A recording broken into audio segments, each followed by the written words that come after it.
교회다운 교회 만들기 이렇게 정했습니다. 마가복음 3장을 보려고 하는데요. 제가 요즘 예전에는 뭐 성경 읽을 때마다 뭐 그런 생각이 들지만 예전에 그렇게 깊게 생각 안 했던 것들을 성경을 보다가 어느 순간 그래, 왜 내가 여기에 의구심을 안 품었었지? 생각하는 내용들이 좀 나오는 구절들이 있는데요. 오늘 여러분들하고 그 내용을 보려고 합니다. 여러분들도 보면서 다시 한번 그냥 그래, 저 상황에 저런 생각을 내가 왜 안 했지? 뭐 해보신 분들도 있겠지만 한번 그런 것들을 좀 오늘 여러분들하고 좀 다뤄보려고 합니다. 다른 것보다는 예수님과 가족들, 예수님과 거기 모여있던 사람들의 이야기예요. 그래서 한번 좀 읽어보도록 하겠습니다. 오랜만에 좀 많이 나오셨으니까 지난주는 제가 무서웠는데 오늘은 그냥 아까 수경자매가요 새로운 소독기를 사가지고 엄청 뿌려대가지고 지금 여기 환경이 좋아요. 그래서 같이 읽도록 하겠습니다. 자, 시작. 이때 예수님의 어머니와 형제들이 밖에 와서 사람을 시켜 예수님을 부르자 둘러 앉은 사람들이 예수님께 선생님, 어머니와 형제분들이 밖에서 선생님을 찾고 계십니다 하고 말하였다.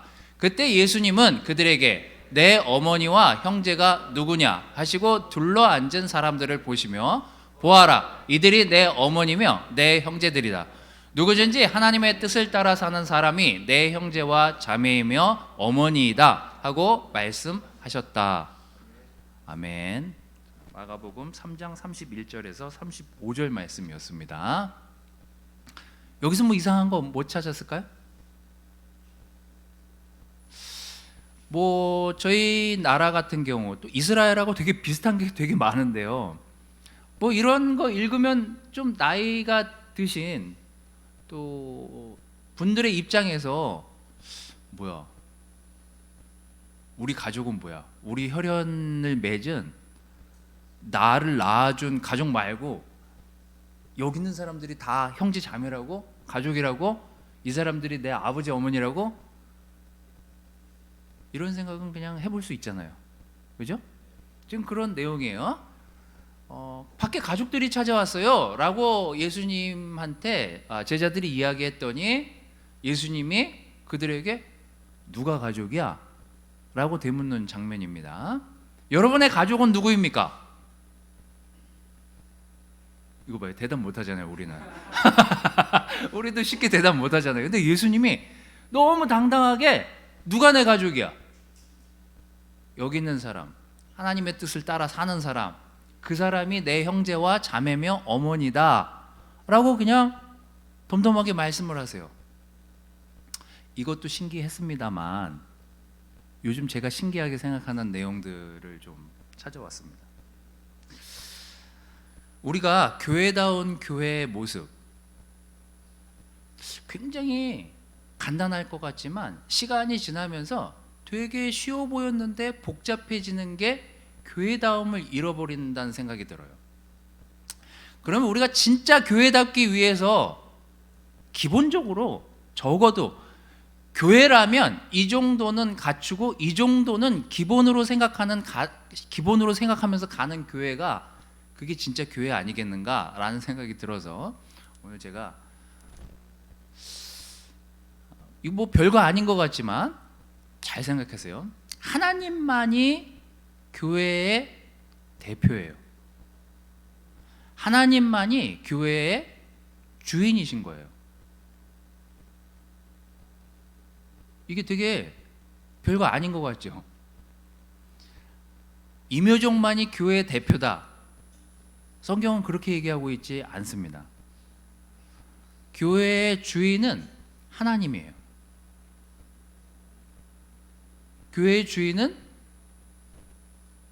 여러분도 아니에요. 하나님이세요. 그래서 제가 여러분들한테 좀 구절을 좀 더 보여드리도록 하겠습니다. 이게 지금 여러분들이 읽은 구절이거든요. 잘 보세요. 가족, 이스라엘과 저희랑 굉장히 비슷한 게 있습니다. 또 우리도 옛날에 그랬지만 여기도 옛날로 따져보면 되게 비슷한 게 있어요. 자, 여기 누가 빠졌는지 보십시오. 아버지가 없어요. 신기하죠? 가부장적 사회 제도권에서 아버지를 거론하지 않습니다. 예수님이. 자, 다음 내용을 하나 더 보여드릴게요. 10장 29절에서 30절입니다. 여기 복을 받는 사람들에 대한 얘기가 나와요. 자, 마가복음 10장 29절에서 30절 말씀입니다. 자, 같이 읽을까요? 시작. 예수께서 말씀하셨다. 내가 진정으로 너희에게 말한다. 나를 위하여 또 복음을 위하여 집이나 형제나 자매나 어머니나 아버지나 자녀나 논밭을 벌인 사람은 지금 이 세상에서는 박해도 받겠지만 집과 형제와 자매와 어머니와 자녀는 논밭을 100배나 받을 것이고 오는 세상에서는 영원한 생명을 받을 것이다. 현대인의 성경에는 뒤에는 되게 짧게 나와 있어가지고 제가 새번역이랑 공동번역 NIV에 공통으로 나와 있는 내용들을 가지고 왔습니다. 자, 뭐죠? 여기는 아버지가 나와요. 아버지가 나오는데 뒤에 복을 받는 부분에서는 아버지가 빠져 있어요. 그럼 아버지는 복 받지 말란 얘기인가요? 그러다가 문득 제가 궁금한 게 생겼었어요. 지난주에 뭐가 궁금했냐면요, 왜 예수님하고 그 가족들에 대한 이야기 중에 아버지가 나왔던 장면은 예수님이 성전에 가셨을 때 외에는 어렸을 때 성전에서 잃어버리잖아요. 그때 말고는 아버지가 출연 안 해요. 네? 저는 그게 그래서 막 이제 그게 대수롭지 않게 생각하고 있다가 최근에 근데 왜 아버지가 그다 아버지 어디 가셨지? 뭐 이런 생각이 좀 했거든요. 아시는 분 일찍 돌아가셨다는 얘기도 있고요. 아니면 동정녀 마리아를 부각시키기 위해서 아버지가 너무 나이가 든 상태에서 마리아랑 결혼한 게 아닌가 뭐 이런 설도 있습니다.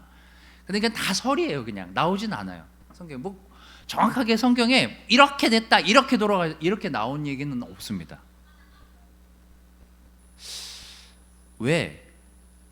예수님은 사람들에게 말씀을 전하실 때 아버지에 대한 이야기를 빼놓으셨을까? 왜? 복 받는데 아버지는 있으면 안 될까? 복을 받아야 되는데, 다 복을 받으려면 다 같이 받아야 되는데 왜? 박해를 받아도 박해까지는 아버지가 거기 나와요. 박해는. 근데 집과 형제와 자매와 어머니와 자녀와 논밭을 100배나 받을 것이고 박해받은 후에 오는 세상에서는 영원한 생명을 받을 것이다 에 아버지가 없어요. 여기 계신 아버지들 참 죄송합니다. 아버지가 없어요. 아내랑 자녀들만 있습니다. 왜 이 사회 때, 이 시각에 예수님이 사람들에게 말씀을 가르치시면서 이 교회에 대한 이야기들을 사람들에게 전파하시면서 왜 그 당시에 가장 주도적이고 가장 앞에서 일을 많이 하고 가장 앞에서 주도적인 위치에 있었던 사람들을 뺐을까? 왜냐하면 이미 그들은 기득권에 있었기 때문이에요. 여러분들이 잘 모르셔서 우리의 조선시대로 돌아가 보고 우리의 한 4, 50년 전으로만 돌아가 보더라도요, 우리에게 여자들, 특히 힘없는 아내들이나 자녀들에 대한 혜택이 그닥 많지 않았습니다. 대부분 남자들이 세상을 주도했어요. 예수님 시대에는 더더욱 힘들었습니다. 여자들 같은 경우에는요, 밖에 나가면 남자들, 낯선 남자에게 말을 걸면 그게 벌 받을 일이었어요. 옷을 만지거나 누군가 자기 남자들이 쳐다봤을 때 먼저 쳐다보거나 다 죄인 취급을 했어요. 근데 그걸 다 깬 분이 누구예요? 예수님이에요. 예수님은 여자들한테 먼저 말도 걸어서 물도 달라고 하고 자신에게 와서 옷을 먼저 만지는 여자들을 그냥 놔두셨어요. 그때 당시에 그런 행동들은 다 불경죄였어요. 무조건 잡아서 죽이든지 아니면 그 즉시 처벌을 하더라도 그것 때문에 그 남자가 죽을 이유가 없었어요.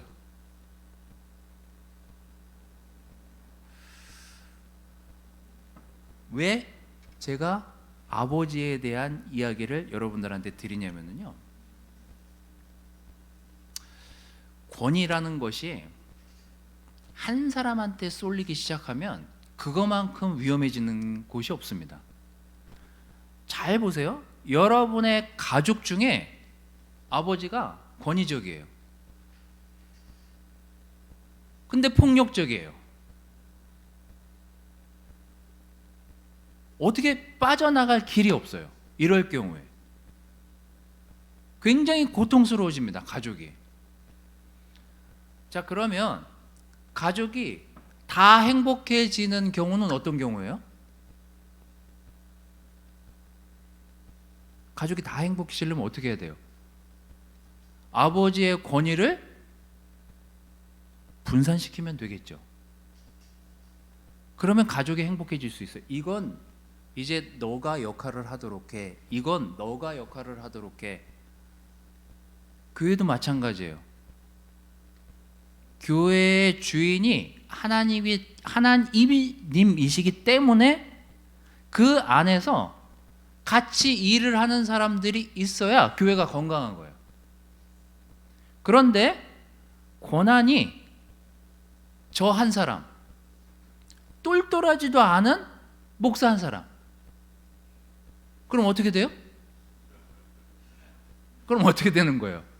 여러분들은 똘똘하지 않은 저 때문에 같이 망하는 거예요.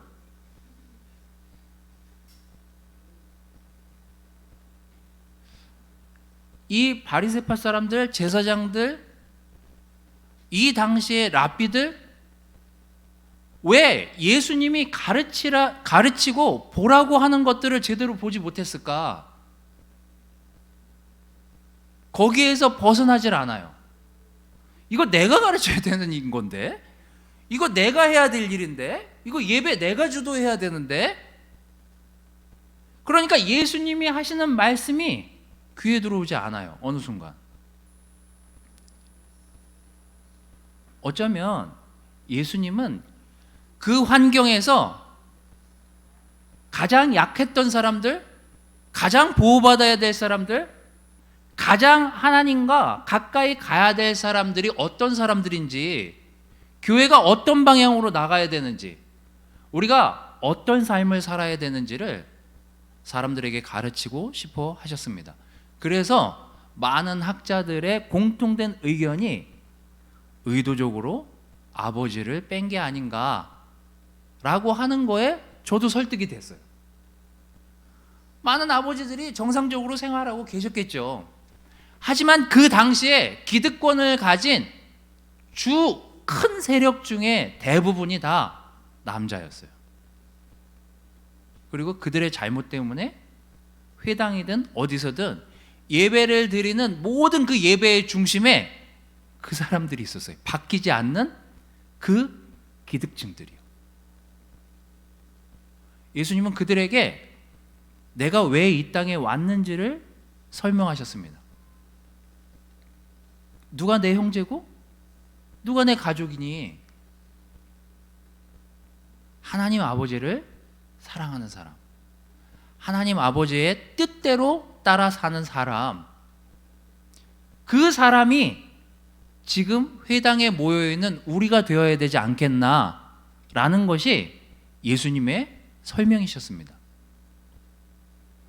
그래서 저는 우리가 교회에서 많은 일들을 할 수 있지만 함께 가는 게 굉장히 중요한 일이라는 생각이 들어요. 큰일 납니다. 저 하나 믿고 가셨다가 골로 가는 수가 있습니다. 교회에 성숙한 많은 사람들, 지혜로운 많은 사람들, 거기 n분의 1에 제가 있어야 건강한 거죠. 또 여러분이 그 자리에 있어야 하나님 아버지를 아버지로 두고 교회 안에서 한 형제요 한 자매로서 교회의 미래를 위해서 함께 고민하고 생각하고 나아갈 때 그 교회가 건강한 교회인 거예요. 제가 아파요. 제가 어느 날 죽어요. 그럼 누가 할 수 있겠어요? 설교를? 여기 아무나. 그렇게 돼야 교회가 건강한 거 아니에요? 제가 설교하다가 다음 주에 아파서 좀 쉬어요. 그래도 교회가 돌아가야 건강한 교회 아니에요? 그런 교회가 돼야 되는 거죠. 모르겠어요. 여러분들은 제가 설교하기 싫어서 이런 얘기 하시는지 생각하실 수도 있겠습니다만 중요한 거예요. 네. 하나님만이 교회의 주인이시고 하나님만이 이 교회의 대표가 돼야 되는 게 우리가 되게 심플한 것 같지만 이렇게 가야 되는 컨셉으로 가는 게 맞는 거예요. 하나님이 교회의 주인이에요. 우리가 주인이 아니에요. 우린 그냥 하나님이 주시고 맡고 역할을 준 일을 그냥 함께 나눠서 할 뿐이에요. 우리 아이들을 하나님께 가도록 서로 돕고 우리의 형제자매들이 하나님을 사랑하도록 그렇게 서로 돕고, 그래서 교회의 주인이 하나님이심을 잊지 마시기를 바랍니다. 자, 마태복음 23장 9절에는요 오해하지 말고 이렇게 들으십시오. 세상에 있는 사람을 아버지라고 부르지 말아라. 너희 아버지는 한 분밖에 없으니 곧 하늘에 계시는 분이시다. 캐톨릭에서는 아직도 캐톨릭을 폄하하는 건 아닙니다만 신부님을 아버지라고 부르죠. 참 잘못된 저는 부름이라고 생각합니다. 그냥 신부님이신 거죠. 또 그냥 목사님이신 거죠. 누군가 그 역할을 하기 위해서 그 위치에 그 분을 거기 앉혀놓은 거지 그분을 아버지로 생각해서 그 자리에 앉혀놓은 게 아니에요. 물론 여러분들이 저를 아버지로 보시지는 않겠지만 교회에는요 하나님 아버지 그리고 형제 자매 가족들이 있는 거예요. 이렇게 가는 게 정상인 거예요. 저는 어려서부터 교회 안에서 컸기 때문에요 교회 안에 많은 어른들의 싸움을 보기도 했습니다. 많은 관계의 갈등을 보면서 컸어요. 저는 지금도 변함이 없습니다. 교회가 하나된 모습으로 가기 위해서는요 우리 모두 한 방향으로 가기 위해서는요 아버지는 하나님 한 분뿐이어야 돼요. 그리고 그 밑에 조직이 있고 형제자매가 있어야 그 교회가 건강해져요. 저는 여러분들한테 저 없어도 교회가 팽팽 돌아갈 수 있는 그런 교회가 진짜 건강한 교회라고 말씀드리고 싶어요. 그래서 직장에서 임원들이 휴가를 줘도 휴가를 안 간다면서요. 왜 그런지 아세요? 자기가 가도 팽팽 회사가 돌아갈까 봐 불안해서 휴가를 안 가신대요. 근데 일리가 있는 얘기예요. 가만 생각해 보니까 여기 임원분들 계시면 참 죄송합니다만 휴가를 가십시오. 그러니까 불안하기 시작하면은요 아무것도 할 수 없습니다. 아버지가 불안해지면 아무것도 할 수 없고 만약에 저를 여러분들이 막 교회 대표로 세우는데 제가 불안해져 봐요. 교회가 안 돌아간다고 생각해 봐요. 제가 불안해서 그게 건강하지 않잖아요. 하나님을 기초로 우리가 그 안에서 한 형제요 한 가족이요 한 자매로서 살아갈 수 있는 건강한 교회, 그것이 교회로서의 교회다운 모습이 아닌가라는 생각이 전 요즘 많이 듭니다. 그래서 여러분 하나님을 사랑하고 하나님을 아버지로 믿고 두고 따라가는 그런 교회에 여러분들이 사시기를 바라요. 자, 두 번째는 이것도 굉장히 간단한 것 같지만 우린 과연 이렇게 이것을 지향하면서 가고 있는지를 한번 생각해 보십시오. 교회의 교회다움은요, 법이 아니라 말씀이 기초가 되고 말씀이 먹히는 교회가 진짜 교회인 거예요. 말씀을 따라 사는 사람들이요, 말씀을 따라서 가는 교인들이요, 그게 진짜 교회인 거예요. 예수님이 막 그 앞에 누가 내 가족이니? 라고 얘기하면서 이렇게 얘기하시잖아요. 누구든지 하나님의 뜻을 따라 사는 사람이 내 형제와 자매이며 어머니이다 하고 말씀하셨다. 누가 내 형제예요? 누가 내 가족이에요? 누가 내 주변의 자매입니까? 누가 내 어머니예요? 말씀을 따라 사는 사람이요. 그래서 누군가 말씀으로 내게 이야기할 때 사실 들어야 돼요. 저희가 세상 법에 반대되는 삶을 살아서는 안 되겠지만 교회의 근간을 이루는 기초적인 룰이 뭐예요? 말씀이 돼야 되는 거예요. 우리는 세상에 살고 있지만 세상 가운데서도 교회에 있잖아요. 교회의 근간을 이루는 게 뭐예요?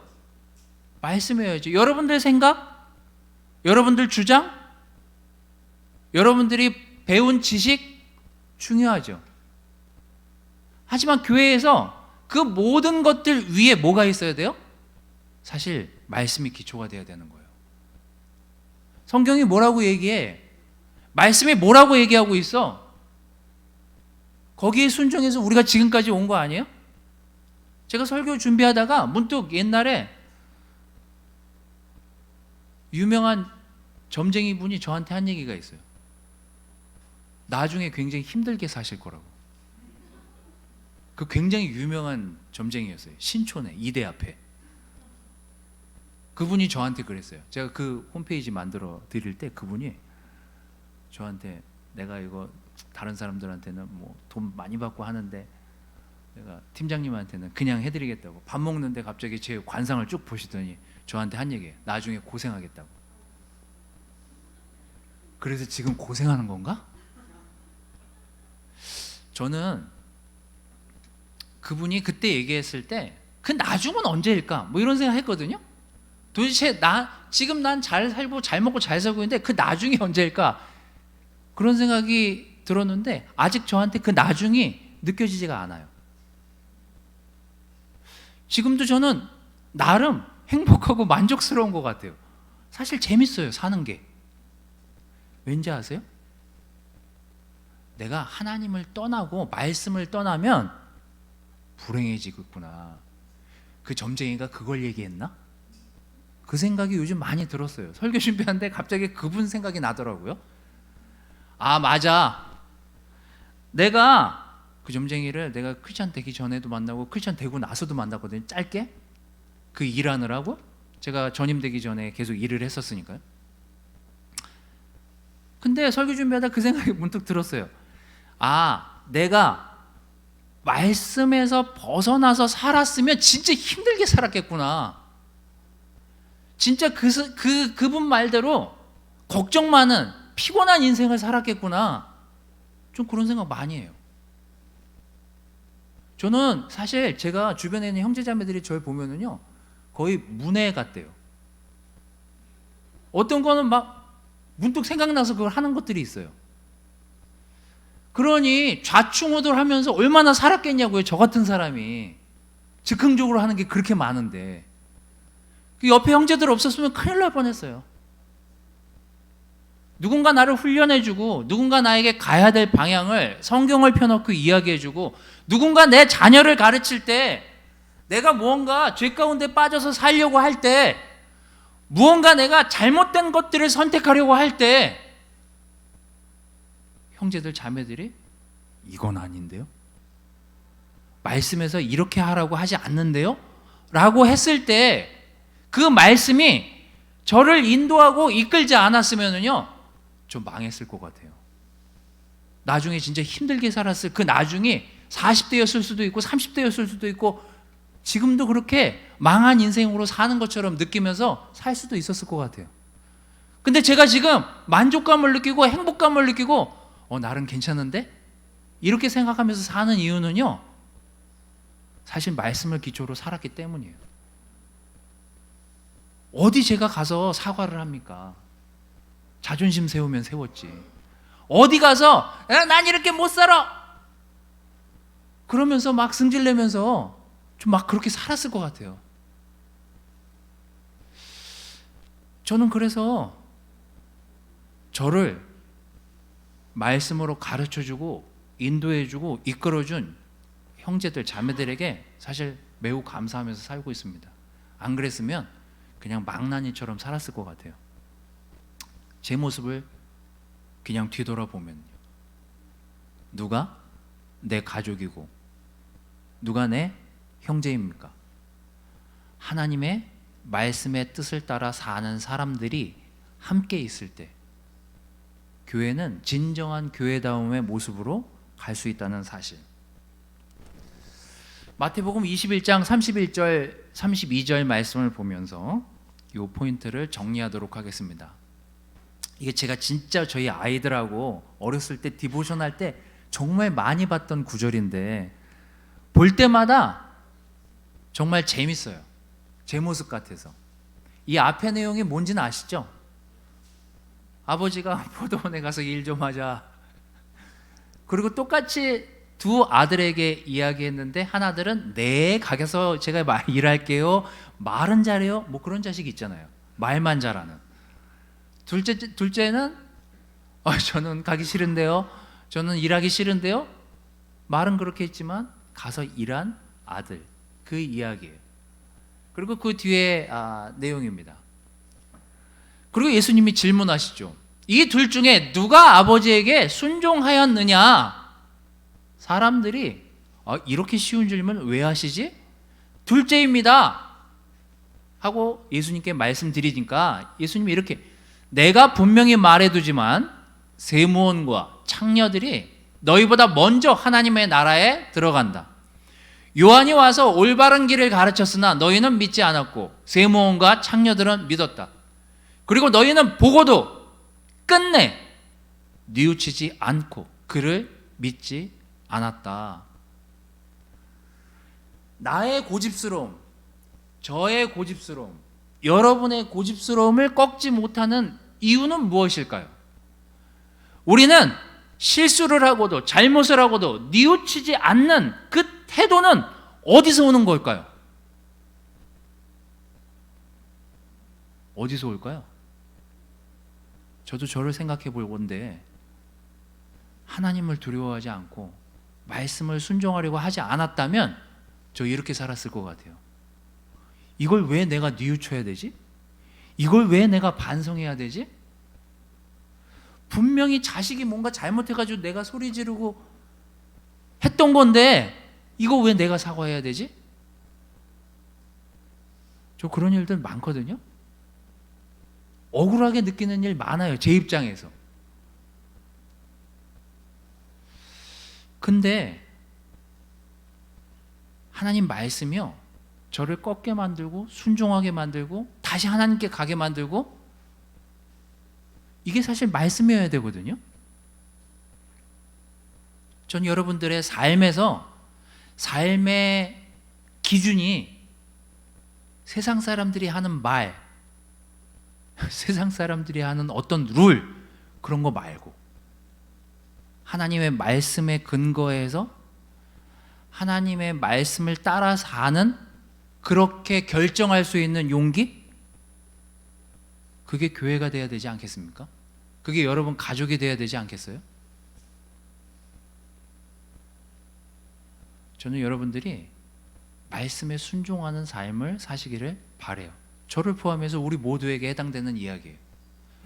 저는 정말 교회다워지려면요, 내가 정말 말씀에 꺾여서 순종하면서 그렇게 따라가며 살려고 하나? 그걸 먼저 돌아보시고 그 다음에 여러분들이 하시고 싶은 일을 하셨으면 좋겠어요. 자, 마지막으로요, 이웃을 돌보는 교회. 저는 이게 교회가 교회다운 진짜 모습이라는 생각이 듭니다. 제가 참 많이 드는 생각들이에요. 그 마가복음 3장 뒷부분 제가 읽진 않았지만 그 위에 나오는 내용입니다. 예수님은 노여운 얼굴로 둘러보시고, 왜 노여웠냐면요, 주일이라고 사람들이 아무것도 건들지 않는 모습을 보면서 예수님이 노여워하셨어요. 그러면서 이렇게 얘기하십니다.